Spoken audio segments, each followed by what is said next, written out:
Hello friends, welcome to my channel study for you. So guys, जैसा कि आज जो आपका रेलवे एनटीपीसी का जो है 29 दिसंबर का प्रथम पाली का एग्ज़ाम हो गया है दोस्तों, जिसका जो है मैं आपको बिल्कुल 100% एक्यूरेट आंसर के साथ जो है इस वीडियो में बताऊंगा।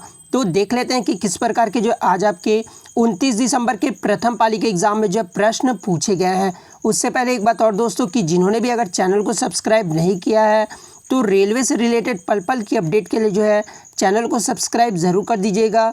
और बगल में ही आपको एक बेल आइकन यानी घंटे का निशान भी दिख रहा होगा, तो आप उसे भी जो ज़रूर प्रेस कर दीजिएगा। तो चलिए वीडियो को स्टार्ट करते हैं। तो आज का जो आपका पहला क्वेश्चन आया था यहाँ पर दोस्तों, कि narcotic drugs and psychotropic substance act जो है ये कब लागू हुआ था। तो देखिए, ये जो एनडीपीएस एक्ट है ना, ये 1985 में लागू किया गया था। तो 1985 आपका यहाँ पे करेक्ट आंसर हो जाता। नेक्स्ट क्वेश्चन आपका यहाँ पर आया था दोस्तों, कि झांसी की रानी लक्ष्मीबाई के हस्बैंड का नाम पूछा गया था। तो देखिए, झांसी की रानी लक्ष्मीबाई के हस्बैंड का जो नाम था वो गंगाधर रॉय था। तो गंगाधर रॉय आपका यहाँ पे करेक्ट हो जाता। नेक्स्ट आपका यहाँ पर आया था दोस्तों, कि सांची का स्तूप जो है ये कहाँ पर है। कुछ बच्चों ने बताया कि सांची का स्तूप पूछा गया था कहाँ पर है, और कुछ बच्चों ने बताया कि इसका निर्माण जो है ये किसने करवाया था। तो दोनों मैं आपको बता देता हूँ कि सांची का जो स्तूप है ना, ये मध्य प्रदेश राज्य के रायसेन जिले में बेतवा नदी के तट पर स्थित है। तो मध्य प्रदेश अगर पूछा गया कहाँ पर है तो मध्य प्रदेश आपका करेक्ट आंसर हो जाता। और बात कर ले निर्माण किसने करवाया था, तो ये सम्राट अशोक के द्वारा जो है सांची का स्तूप का निर्माण करवाया गया था। तो सम्राट अशोक फिर आपका करेक्ट आंसर हो जाता। एक आपका भीमबेटका के बारे में भी पूछा जाता है, तो ये भी आपको याद रखना कि भीमबेटका जो है ये मध्य प्रदेश राज्य के जो है रायसेन जिले में है। ठीक है। नेक्स्ट क्वेश्चन आपका आया था दोस्तों, कि उत्तर पूर्व भारत से निकलने वाली शारदा नहर जो है निम्न में से किस देश में बहती है। तो देखिए, जहाँ पे ऑप्शन में आपका बांग्लादेश, म्यांमार, श्रीलंका और नेपाल दिया हुआ था। ठीक है। तो ये जो शारदा नहर है ना, ये नेपाल देश से बहती है। तो नेपाल आपका यहाँ पे करेक्ट आंसर हो जाएगा। और अगर भारत में पूछा जाए कि भारत में किस राज्य से होकर गुजरती है, बहती है, ठीक है, तो फिर उत्तर प्रदेश जो है आपका यहाँ पे करेक्ट आंसर हो जाएगा।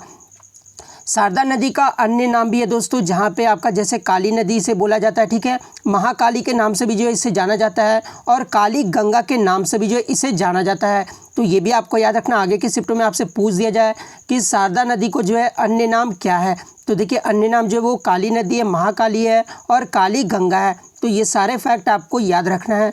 नेक्स्ट क्वेश्चन आपका यहाँ पर आया था दोस्तों, कि राज्यसभा विशेष बहुमत द्वारा राज्य सूची के किसी विषय पर लोकसभा को 1 वर्ष के लिए जो है कानून बनाने के लिए अधिकृत कर सकती है। यह जो है किस अनुच्छेद में वर्णित है। तो देखिए, ये जो अनुच्छेद में वर्णित है वो 249 अनुच्छेद में जो इसका वर्णन किया गया है। तो अनुच्छेद 249 आपका यहाँ पे करेक्ट हो जाता। नेक्स्ट आपका यहाँ पर आया था दोस्तों, कि कुसुडू लेक, यानी जिसका अन्य नाम जो है कुस्टेरी लेक भी है। ठीक है। तो ये कुस्टेरी लेक जो है ये कहाँ पर स्थित है। तो देखिए, ये जो कुस्टेरी लेक है ना, ये पुडुचेरी में स्थित है। तो पुडुचेरी आपका यहाँ पे करेक्ट हो जाता। नेक्स्ट आपका था दोस्तों, कि मॉडर्न केमिस्ट्री के फादर यानी पिता जो है किसे कहा जाता है। तो देखिए, मॉडर्न केमिस्ट्री के जो पिता है ना, ये एंटोनी लेवेजियर को जो है कहा जाता है। तो एंटोनी लेवेजियर आपका यहाँ पे करेक्ट आंसर हो जाता। और आगे के शिफ्ट में अगर आपसे पूछा जाए कि मॉडर्न फिजिक्स के पिता जो है किसे कहा जाता है, तो मॉडर्न फिजिक्स के जो पिता है ये एल्बर्ट आइंस्टाइन को कहा जाता है। तो ये भी आपको याद रखना है। नेक्स्ट आपका था दोस्तों, कि ढंगर डांस जो है ये किस राज्य में प्रचलित है। तो देखिए, आज के प्रथम पाली में जो आपके 2 डांस से क्वेश्चन पूछे गए हैं। तो ये ढंगर डांस जो है ये गोवा राज्य में प्रचलित है। तो गोवा जो है आपका यहाँ पे करेक्ट आंसर हो जाता। नेक्स्ट क्वेश्चन आपका था दोस्तों, कि चाम मास्क डांस जो है ये किस राज्य से संबंधित है। तो देखिए, ये जो चाम मास्क डांस है, जिसे जो है मास्क पहनकर लोग डांस करते हैं, ठीक है, तो ये जो है सिक्किम और लद्दाख राज्य से संबंधित है। तो इन दोनों में से जो भी ऑप्शन में होगा, या तो सिक्किम होगा या तो लद्दाख होगा, या फिर दोनों आपके ऑप्शन में दिए होंगे। तो दोनों आपका यहाँ पे करेक्ट आंसर हो जाएगा। नेक्स्ट क्वेश्चन आपका यहाँ पर आया था दोस्तों, कि कौन सी खरीफ की फसल है। ठीक है। तो देखिए, मैं आपको बता दूं कि खरीफ फसल होता क्या है। तो देखिए, खरीफ की फसल उन फसलों को कहा जाता है जिन्हें जो है जून जुलाई में बोया जाता है और अक्टूबर के आसपास महीने में जो है काटा जाता है, ठीक है। तो उन्हें जो है खरीफ फसल कहा जाता है। जहाँ पे ऑप्शन में आपका जूट दिया हुआ था, तो जूट जो है वो खरीफ फसल है, तो जूट आपका यहाँ पे करेक्ट आंसर हो जाएगा। इसके अलावा जो प्रमुख खरीफ फसलें है वो उसका नाम भी आपको याद रखना है। तो धान, जिसको चावल बोलते हैं, धान भी जो है वो खरीफ फसल है, मक्का भी एक खरीफ फसल है, ज्वार भी है, बाजरा भी है, मूंग भी है, मूंगफली भी है, गन्ना सोयाबीन भी है, और उड़द भी है, तुअर भी है, कुल्थी, जूट, सन, कपास, तंबाकू, ये सब जो है आपके खरीफ फसल है, ठीक है। तो इनका सारे नाम जो है आपको याद रखना है। तो ऑप्शन में जो आपका जूट दिया हुआ था, इसके अलावा अगर जूट नहीं दिया रहता या फिर आपका मान लीजिए कि चावल दिया रहता, तो चावल भी जो है एक खरीफ फसल है, ठीक है। नेक्स्ट क्वेश्चन आपका यहाँ पर आया था दोस्तों कि मौर्य प्रशासन में टैक्स वसूलने वाले को क्या कहा जाता था। तो देखिए, मौर्य प्रशासन में टैक्स वसूलने वाले को जो है ये समाहर्ता कहा जाता था, ठीक है। तो समाहर्ता आपका यहाँ पे करेक्ट आंसर हो जाता। नेक्स्ट आपका यहाँ पर आया था तो कि ई बाइक गो के हाल ही में जो है अगस्त 2020 में ब्रांड एम्बेसडर किसे बनाया गया है। तो देखिए, अगस्त 2020 में जो ई बाइक गो का हाल ही में ब्रांड एम्बेसडर बनाया गया है, ये हरभजन सिंह को बनाया गया है। तो हरभजन सिंह आपका यहाँ पे करेक्ट आंसर हो जाएगा। बात कर ले आगे के शिफ्ट में, अगर आपसे पूछा जाए कि एसर कंपनी को जो है ब्रांड एम्बेसडर किसे बनाया गया है सितंबर 2020 में, तो ये एक्टर सोनू सूद को बनाया गया है। तो ये भी आपको याद रखना है। नेक्स्ट क्वेश्चन आपका यहाँ पर आया था दोस्तों कि इंग्लैंड के किस स्पोर्ट के खिलाड़ी जिनका नाम है डेविड जॉन कैपल, जिनकी हाल ही में मृत्यु हुई है। तो देखिए, डेविड जॉन कैपल जो है ये इंग्लैंड के पूर्व खिलाड़ी रहे थे, ठीक है। और इनकी जो हाल ही में मृत्यु हुई थी वो 2 सितंबर 2020 को हुआ था। और ये किस खेल से संबंधित है ये पूछा गया था। तो ये क्रिकेट खेल से संबंधित है। तो क्रिकेट आपका यहाँ पे करेक्ट आंसर हो जाता। नेक्स्ट आपका था दोस्तों कि आरटीजीएस की जो फुल फॉर्म पूछी गई थी। तो आरटीजीएस का जो फुल फॉर्म होता है वो रियल टाइम ग्रॉस सेटलमेंट होता है, ठीक है। तो रियल टाइम ग्रॉस सेटलमेंट जो आपका यहाँ पे करेक्ट हो जाएगा। बात कर ले इसकी जो मिनिमम लिमिट होती है ट्रांसफ़र की, तो आरटीजीएस का जो मिनिमम लिमिट होता है ट्रांसफ़र का वो 2 लाख होता है। तो ये भी आपको याद रखना है। नेक्स्ट बात कर ले एनईएफटी का अगर फुल फॉर्म पूछा जाए, तो एनईएफटी का जो फुल फॉर्म होता है वो नेशनल इलेक्ट्रॉनिक फंड्स ट्रांसफ़र होता है, ठीक है।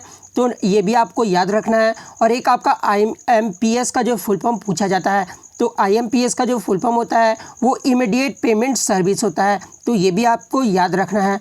नेक्स्ट क्वेश्चन आपका यहाँ पर आया था दोस्तों कि पुर्तगालियों ने बॉम्बे को कब ब्रिटेन को जो है गिफ्ट के रूप में दिया था।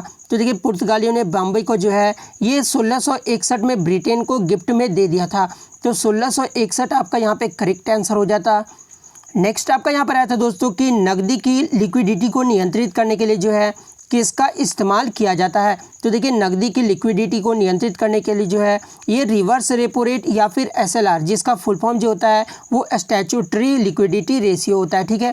तो इन दोनों में से जो भी ऑप्शन में होंगे वो आपका करेक्ट आंसर हो जाएगा, क्योंकि रिवर्स रेपो रेट और एसएलआर के जरिए ही जो है नकदी की लिक्विडिटी को जो है नियंत्रित किया जाता है। तो दोनों आपका यहाँ पे करेक्ट आंसर हो जाएगा। नेक्स्ट आपका था कि आमेर का किला जो ये कौन से राज्य में है। तो देखिए, आमेर का किला है ना ये राजस्थान के जयपुर राज्य में, ठीक है। तो राजस्थान राज्य आपका यहाँ पे करेक्ट आंसर हो जाएगा। जयपुर तो शहर है, ठीक है। तो राजस्थान आपका यहाँ पे करेक्ट हो जाएगा। बात कर ले आमेर का किला का निर्माण किसने करवाया था। तो ये राजा मान सिंह प्रथम ने करवाया था। तो ये भी आपको याद रखना है। नेक्स्ट आपका देखिए, सितंबर 2020 तक मुख्य चुनाव आयुक्त कौन है। तो देखिए, सितंबर 2020 तक जो मुख्य चुनाव आयुक्त है ये सुनील अरोड़ा हैं। तो सुनील अरोड़ा आपका यहाँ पे करेक्ट आंसर हो जाता। बात कर ले भारत के जो है इलेक्शन कमिश्नर कौन है वर्तमान में। तो सुशील चंद्रा और राजीव कुमार है। तो ये भी आपको याद रखना है। नेक्स्ट क्वेश्चन आपका यहाँ पर आया था दोस्तों कि 2021 का जो AIBA वर्ल्ड बॉक्सिंग चैंपियनशिप है ये कहाँ पर होगी। तो देखिए, 2021 का जो AIBA वर्ल्ड बॉक्सिंग चैंपियनशिप होने वाला था ये भारत में होने वाला था, लेकिन होस्ट कंट्री ने जो है मतलब भारत ने जो है पूरा पैसा पे नहीं किया था, इसलिए जो है अब इसे सर्बिया की राजधानी जो है बेलग्रेड में इसे आयोजित किया जाएगा। तो बेलग्रेड जो है आपका यहाँ पे करेक्ट आंसर हो जाता। बात कर ले 2019 का जो AIBA वर्ल्ड बॉक्सिंग चैंपियनशिप हुआ था ये कहाँ पर हुआ था। तो ये रसिया में हुआ था। तो ये भी आपको याद रखना है। नेक्स्ट आपका था दोस्तों SNTP का जो है फुल फॉर्म पूछा गया था। तो देखिए, कंप्यूटर से आपके शिफ्ट में जो है 2 से 3 क्वेश्चन हर शिफ्ट में पूछा जा रहा है। तो SNTP का जो फुल फॉर्म होता है वो सिंपल नेटवर्क टाइम प्रोटोकॉल होता है। तो सिंपल नेटवर्क टाइम प्रोटोकॉल आपका यहाँ पे करेक्ट हो जाता। नेक्स्ट आपका देखिए अनुवांशिकी के जनक कौन है। तो देखिए अनुवांशिकी के जो जनक है ये ग्रेगर जॉन मेंडल है। तो ग्रेगर जॉन मेंडल आपका यहाँ पे करेक्ट आंसर हो जाएगा। ग्रेगर जॉन मेंडल ने ही जो है मटर के दानों पर प्रयोग कर अनुवांशिकी के नियम को जो है निर्धारित किया था। तो ये भी आपको याद रखना है। पूछा जाए कि किस दानों पर जो उन्होंने प्रयोग किया था, तो मटर के दानों पर जो उन्होंने प्रयोग किया था। नेक्स्ट आपका देखिए निज़ामुद्दीन औलिया की दरगाह कहाँ पर है। तो देखिए निज़ामुद्दीन औलिया का जो पूरा नाम है वो हज़रत निज़ामुद्दीन औलिया है, ठीक है। और इनका जो दरगाह है ये नई दिल्ली में है। तो नई दिल्ली आपका यहाँ पे करेक्ट आंसर हो जाएगा। आपको बता दें दोस्तों कि निज़ामुद्दीन औलिया का मकबरा जो है ये सूफी काल में एक पवित्र दरगाह भी था, ठीक है। तो ये भी आपको याद रखना है। नेक्स्ट आपका देखिए वर्तमान 2020 में जो RBI के डिप्टी गवर्नर कौन है। तो देखिए वर्तमान 2020 में जो है RBI के 4 डिप्टी गवर्नर हैं। कौन कौन से डिप्टी गवर्नर है। तो देखिए श्री M राजेश्वर रॉय भी हैं डिप्टी गवर्नर, ठीक है, वर्तमान में RBI के। एक डॉक्टर MD पात्रा भी है, श्री MK जैन भी है और श्री BP कानूंगो भी है, ठीक है। जहाँ पे ऑप्शन में जो आपका डॉक्टर MD पात्रा दिया हुआ था, ठीक है, तो MD पात्रा जो आपका यहाँ पे करेक्ट आंसर हो जाएगा। आपको बता दें दोस्तों कि अभी जो रिजर्व बैंक ऑफ इंडिया के जो गवर्नर है 25वें वो शक्तिकांत दास है। तो ये भी आपको याद रखना है, ये भी क्वेश्चन आपसे पूछा जा सकता है। तो इतने क्वेश्चन जो अभी बच्चों के द्वारा मुझे मिले हैं जो कि आपके 100% रियल और जेन्युइन है। तो वीडियो अच्छी लगी तो वीडियो को लाइक करना बिल्कुल भी मत भूलिएगा। चैनल पर नया है तो चैनल को सब्सक्राइब ज़रूर कर लीजिएगा इसी तरह हर एग्ज़ाम का एनालिसिस पाने के लिए। तो मिलते हैं नेक्स्ट वीडियो में, तब तक thank you, all the best.